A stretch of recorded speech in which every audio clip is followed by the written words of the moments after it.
की जान हलक में अटक गई, लेकिन किसी तरह हिम्मत जुटाकर वे वहां से बच निकले। ये कहानी है दो दोस्तों, राहुल और मोहन की, जो एक शांत रात को गांव से शहर लौटने के लिए ऑटो रिक्शा में सवार होते हैं।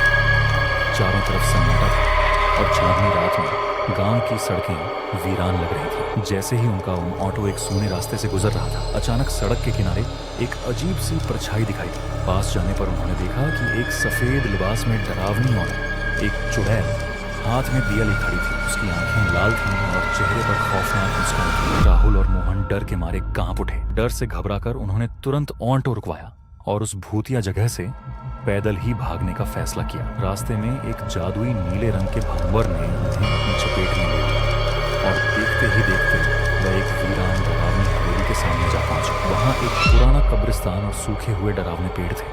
वह डरावनी चुड़ैल अचानक हवा में उड़ती हुई उनके ठीक सामने आ गई। दोनों की जान हलक में अटक गई, लेकिन किसी तरह हिम्मत जुटाकर वे वहां से बच निकले। गांव वापस लौटते समय धुंध से भरी सड़क पर उनके साथ उनके हाथों में नीले बैग थे।